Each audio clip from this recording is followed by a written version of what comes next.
මේ මනුස්ස ජීවිතයක් හැමදාම හම්බෙන්නේ නැහැ. ඒක හරි දුර්ලභ වස්තුවක්. ලැබුණත් බුද්ධාන්තරයක ලැබෙනවා කියන එක පරම දුර්ලභයි. එහෙම ලැබුණත් අංග ප්‍රත්‍යංගයන් නිරෝගීව ලැබෙනවා කියන එක තවත් දුර්ලභයි. අපි ඔය ඔක්කොම ලබා ගත්ත අය. සියල්ලම සම්පූර්ණයි. මනුස්ස ජීවිතයක් බුද්ධාන්තරයක ලැබිලා මිත්‍යා දෘෂ්ටික නොවි අංග ප්‍රත්‍යංග හොඳට ලැබිලා. සංසාරේ පුරාම අපි හුඟක් වැඩ කළා. එදිනෙදා වැඩ කී අපි ජීවත් වුණා. අදත් එහෙම සමහර අය ඉන්නවා. කොච්චර පින් කරන්න තිබුණත්, කොච්චර ගුණ පුරන්න තිබුණත්, බණ අහන්න දන් දෙන්න තිබුණත්, ඒ අයට වෙලාවක් නැහැ. ඒ අය කියන්නේ කොහෙද වෙලාව? හරියට වැඩ කියලා. අපිත් සංසාරේ හැම ඉඳලා තියෙනවා. ඒකයි මෙච්චර කල් මේ සංසාරේ අපි පරක්කු වෙලා තියෙන්නේ. සසර පිළිබඳව දන්නේ නැහැ. දන්නවනම් මොහොතක්වත් මෙහෙම ඉන්නේ නැහැ. ඒ තරම්ම සංසාරේ භයානකයි. අද මෙතන මැරිලා හෙට ඊටාම දුක්ඛදායක තැනක ඉපදෙන්න වෙන්නේ. ඒකෙන් අත මිදෙන්නයි ලෞතර බුදුවරු පාර කියලා දෙන්නේ. බුදුරජාණන් වහන්සේලා ලෝකෙට පහළ වෙන්නෙම අපි අකුසලයෙන් මුදවලා කුසලෙහි පිහිටන්න. අකුසලයෙන් මුදවලා කුසලයේ පිහිටවන්න බුදුවරු අපිට අනුශාසනා කළා.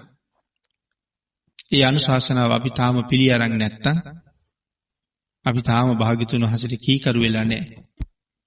තාම කීකරු වෙලා නැත්තම් අපි තාම භාග්‍යතුන් වහන්සේ සරණ ගිහිල්ලා නැහැ.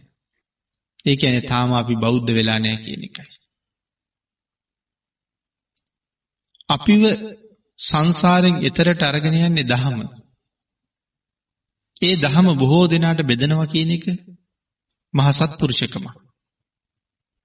මේ භයානක සංසාරයෙන් අපිව ගොඩ ගන්නවන යම් කෙනෙක් අපි ඒ අයට කොයිතරම් උපකාර කරන්න ඕනද, සලකන්න ඕනද, කෘතගුණ වේදී වෙන්න ඕනද? එහෙමනම් මේ ධර්ම රත්නයේට අපි කොයිතරම් ගරු කරන්න ඕනද, කීකරු වෙන්න ඕනද? සසරින් එතර යන මඟ ඒක කියලා දුන්නේ බුදුරජාණන් වහන්සේ.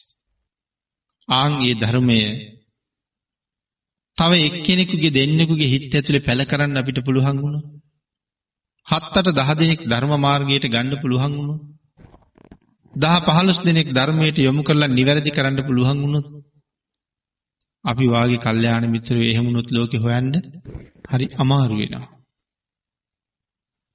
ඒ වුණාට මේ ධර්මය ලෝකේ පුරා ව්‍යාප්ත කරන්න, මිනිස් හදවත්වල පැල කරන්න, මිනිස්සු ධර්මානුකූල කරන්න, මිනිසුන්ට අනුකම්පා කරන්න, ඔවුන් අපායෙන් මුදවන්න අපි ඒ තරම්ම කැපකිරීම කරන බව හුඟක් අයගෙන් පේන්නේ. සමහර ආගම් වල අය තමන්ගේ ආගම ව්‍යාප්ත කරන්න කොච්චරනම් දේවල් කරනවද? ගහනවා, කපනවා, කොටනවා, මරනවා. ඒ ආගම් වල හැටියට නොයේ ක්‍රියාකාරකම් වල යෙදෙනවා. ඇතැම් ජාතීන් ගැන කතා කරනකොට අපි මහ පිළිකුලෙන් චෝදනාමුකව කතා කරනවා. නමුත් ඒගොල්ලෝ මොන තරම් දේවල් කර කර හරි මේ මොකද්ද කරන්න හදන්නේ? තමන්ගේ ශාස්ත්‍රූවරයාගේ පණිවිඩේ ලෝකේ පුරාම ව්‍යාප්ත කරන්න. ලෝකේ ඉන්න සියලුම දෙනා ඒ පණිවිඩයට කීකරුවන්නන් බවට පත් කරන්න. එහෙම පිරිසක් එහෙම වෑයම් කරනකොට අපි කල්පනා කරන්න ඕන බුද්ධ ආගම ව්‍යාප්ත කරන්න අපි මොනවද කරලා තියෙන්නේ කියලා. ඒක කල්පනා කරන්නේ නැතුව අපි වෙන මොනවා කළත් වැඩක් නැහැ.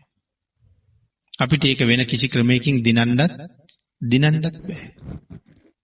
බුදුරජාණන් වහන්සේ ඒක වෙන ක්‍රමයකින් දිනන්න කියලා අපිට දේශනා කරලත් නැහැ. එහෙනම් භාග්‍යතුන් වහන්සේ අපිට දේශනා කළේ මනාව සිල්වත් වෙන්න කියලා. මනාව ගුණවත් වෙන්න කියලා. ආන්ගේ සිල් ගුණවල පිහිටපු අය තමයි තමන්ගේ ආගමට දහමට මනාව ආදරය කරපු අය බවට පත් වෙන්නේ.